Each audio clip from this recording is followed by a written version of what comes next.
Hello दोस्तों, नमस्कार दोस्तों। आप सभी का स्वागत है आपके अपने YouTube channel target government post में। यूपी बीएड से जुड़ी जानकारी के लिए आप सभी लोग जुड़ सकते हैं। नीचे दिए गए रेड कलर की सब्सक्राइब बटन दबाकर और बगल में दिए गए घंटी को दबाकर ऑल पे क्लिक कर लें, जिससे कि आने वाले सारे अपडेट आपको समय से मिल सकें। दोस्तों, रिजल्ट आपका आ चुका है 5 अगस्त को। रिजल्ट के बाद में काउंसलिंग का क्या प्रोसेस होने वाला है, काउंसलिंग कैसे होती है, तो ये जानना आपके लिए बहुत ज़्यादा ज़रूरी है, क्योंकि अब रिज़ल्ट आ गया है और रिज़ल्ट के बाद में काउंसलिंग कैसे करवानी है आपको, ये जानकारी अगर आप पहले से ले लेते हैं, अच्छे से काउंसलिंग कराते हैं, तो आपके मन का कॉलेज आपको मिल जाएगा और इसमें कोई भी समस्या नहीं होगी। अगर आपको जानकारी नहीं है काउंसलिंग के बारे में तो भी प्रॉब्लम हो जाती है, क्योंकि आप अगर साइबर कैफ़े में जाकर के भी ऑनलाइन करवाते हैं तो साइबर कैफ़े वाले भी जो है उन्हें भी जानकारी इतनी प्रॉपर नहीं होती है, तो वो लोग भी आपका फॉर्म तो कंप्लीट कर देते हैं, लेकिन आपके मन का कॉलेज आपको नहीं मिल पाता है जैसा आप सोच रहे होते हैं, जैसे आपके नंबर होते हैं।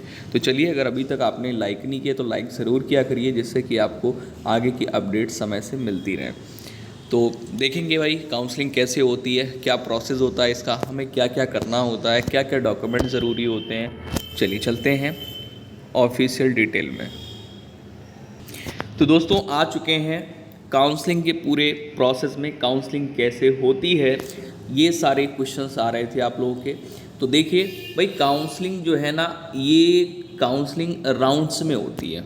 First round, second round, third round, इन्हीं को फेज़ बोला जाता है कि first phase, second phase, third phase.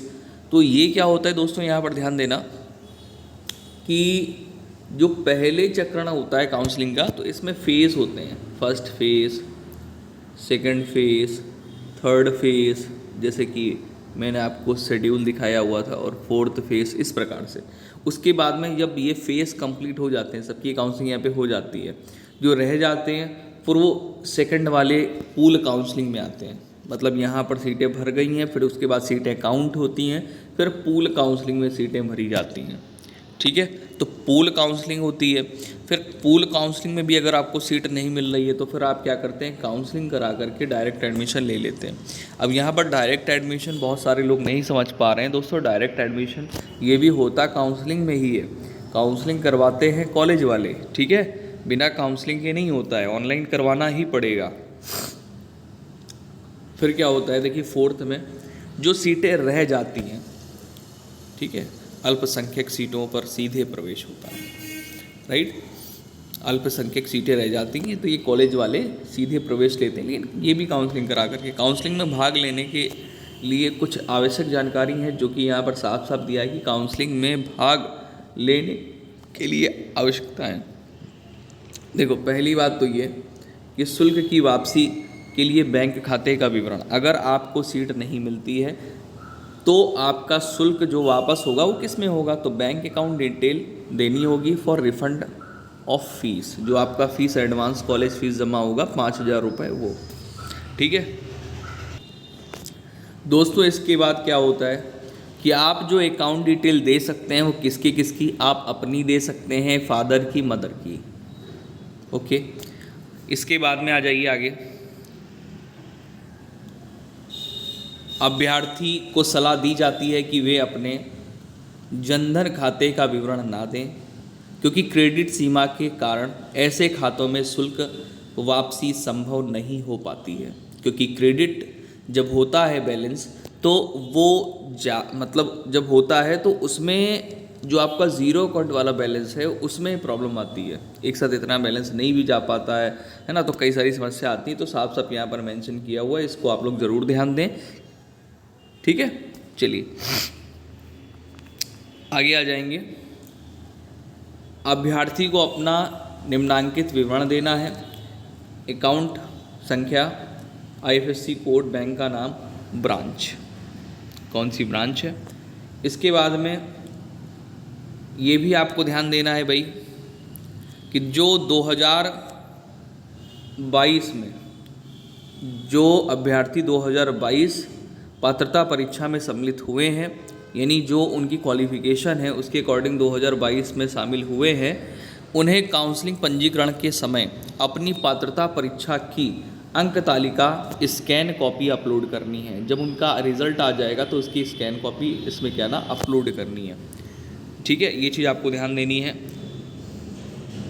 और केवल ओरिजिनल डॉक्यूमेंट ही, मतलब ओरिजिनल मार्कशीट ही आपकी स्वीकार की जाएगी। अगर कोई भी प्रोविज़नल या इंटरनेट मार्कशीट स्कैनिंग की जाएगी तो उसके संबंध में क्या है कि प्राचार्य या फिर जो है ना विश्वविद्यालय के रजिस्ट्रार द्वारा उसको सत्यापित किया, मतलब वो जो है ना अटेस्टेड होनी चाहिए। इसके बाद आते हैं कि काउंसलिंग स्टार्ट हो गई। अब काउंसलिंग जब स्टार्ट हुई है तो पहले रजिस्ट्रेशन करेंगे। रजिस्ट्रेशन के बाद में आपका क्या है कि रजिस्ट्रेशन जो करना है इसमें आपको डिटेल देनी है, ठीक है, डिटेल वही देनी है, अकाउंट नंबर वगैरह वगैरह सारा। अब यहाँ पर आएंगे काउंसलिंग फ़ीस और एडवांस कॉलेज फ़ीस सबमिट करनी है। तो यहाँ पर देखिए आप ध्यान दीजिए कि जो पंजीकरण प्रक्रिया है वो पूरी करने वाले अभ्यर्थियों को 5,750 रुपये, जो कि 750 रुपये काउंसलिंग फ़ीस है और 5,000 रुपये ये आपका एडवांस कॉलेज फ़ीस होता है, ठीक है। ये आपको नेट बैंकिंग, क्रेडिट कार्ड या फिर डेबिट कार्ड के माध्यम से सबमिट करना होगा, ठीक है। उसके बाद में यदि अभ्यर्थी को सीट आवंटित नहीं होती है तो कॉलेज की जो अग्रिम फीस है, जो एडवांस कॉलेज फीस है 5,000 रुपये, उसके विवरण में दिए गए खाते में वापस कर दी जाएगी, ठीक है। ये चीज़ आपको यहाँ से समझ में आ गई होगी, ओके। यदि अभ्यर्थी को सीट आवंटित की जाती है और वह इसकी पुष्टि करता है तो यह धनराशि कॉलेज शुल्क में समायोजित हो जाएगी, ठीक है। जो भी कॉलेज आपको चुन लोगे उसमें ये एडवांस रूप जमा हो जाएगी जा करके। उसके बाद में 750 रुपये जो आपकी जो काउंसलिंग फ़ीस है ये रिफ़ंड नहीं होती है, ये आपको ध्यान रखना है, ठीक है। फिर इसके बाद में क्या होता है कि चॉइस फिलिंग होती है। चॉइस फिलिंग आप जब करते हैं तो जो भी आप कॉलेज लिस्ट बनाते हैं कि ये कॉलेज में हमें एडमिशन चाहिए, वो चॉइस फिलिंग करते हैं, ठीक है। फिर उनको आप लॉक कर देते हैं, ठीक है। लॉक करने के बाद में आपको ध्यान रखना है कि ये सारी डिटेल हो गई, ठीक है। ये तो मैं बता ही चुका हूँ आपको, कोई इसमें ऐसा कुछ नहीं है कि जो आपको बताया जाए। लॉक करनी है सीटें और कुछ नहीं है। फिर आपका क्या होता है, कॉलेज का अलॉटमेंट हो जाता है, मतलब कॉलेज आवंटन, ठीक है। अभ्यर्थी के स्टेट रैंक के आधार पर काउंसलिंग के दौरान वरीयता क्रम में उसके द्वारा चुने गए कॉलेज के आधार पर किया जाएगा।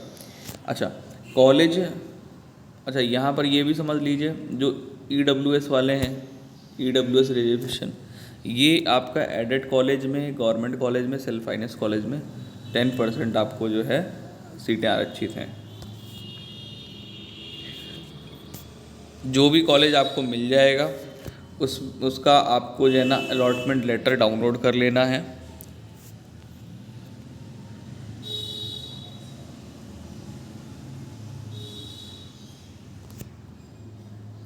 एक चीज़ और ध्यान दीजिएगा, SC ST EWS candidate will have to pay the remaining amount, जो बचा हुआ अमाउंट है वो आप जो है ना कॉलेज शुल्क की राशि अग्रिम कॉलेज शुल्क के अधिक होने पर शेष राशि का भुगतान करना होगा। मतलब पहले क्या होता था कि SC ST EWS वाले जो है ना 0 फीस पे एडमिशन ले लेते थे, जो एडवांस कॉलेज फीस जमा हो गई वो तो ठीक है, लेकिन जो बाद में फ़ीस रह जाती है उसको नहीं जमा करना पड़ता था, वो बाद में जमा कर सकते हैं, ठीक है। लेकिन अब ऐसा नहीं है, SC ST वालों को और EWS वालों कैंडिडेटों को जो बची हुई फ़ीस है वो जमा करनी होगी, ठीक है। फिर उसके बाद में आपको कॉलेज में जाके रिपोर्ट करना होगा, अलॉटमेंट लेटर अपना ले जा करके विथिन 3 डेज़। इसमें भी लिमिट होती है, 3 दिन में गए तो गए, नहीं तो फिर मामला गड़बड़ हो जाता है, ठीक है। लेकिन बात कर लेना होता है, कॉलेज में नंबर सब दिया होता है। देखिए डॉक्यूमेंट आपको क्या लेकर के जाना है, डॉक्यूमेंट मैं आपको बता ही चुका हूँ। डॉक्यूमेंट आपको क्या क्या चाहिए, जो आपके ओरिजिनल डॉक्यूमेंट हैं हाई स्कूल से लेकर के ग्रेजुएशन PG तक, वो डॉक्यूमेंट आपके ओरिजिनल होने चाहिए, उनकी एक फ़ोटोकॉपी होनी चाहिए, ठीक है। उसके बाद में आपका वो जन्म प्रमाण पत्र तो हाई स्कूल का ही लग जाएगा, ठीक है, क्वालिफ़िकेशन। और ऊपर तो आपका ये है कि जो प्रोविज़नल है आपने जैसे बनवाई है, आपके पास अभी आप पास हुए हैं 2022 में, तो आपने प्रोविज़नल जो बनवाई हुई है, जो अटेस्टेड है वो हो गया, ठीक है। और आपका जो आवेदन पत्र है, प्रवेश पत्र है और स्कोर कार्ड है, ये भी आपके पास होना चाहिए, ठीक है। इसके बाद में क्या है कि कैटेगरी, सब कैटेगरी और वेटेज सर्टिफिकेट अगर आपने लगाया है, कैटेगरी, सब कैटेगरी और वेटेज सर्टिफिकेट, तो ये आपके पास होने चाहिए। और एक आईडी होना चाहिए, वो चाहे पहचान पत्र हो या आधार कार्ड हो, तो आधार कार्ड मस्ट है, वो लगाइएगा। 2 फोटो और सभी जो शुल्क प्राप्ति हैं, मतलब जो फीस रिसिप्ट होंगी, वो आपके पास में होनी चाहिए। ठीक है, इतने डॉक्यूमेंट आपको लगाने। फिर पूल काउंसलिंग के बारे में आपको बाद में बताऊंगा। ठीक है, जय हिंद।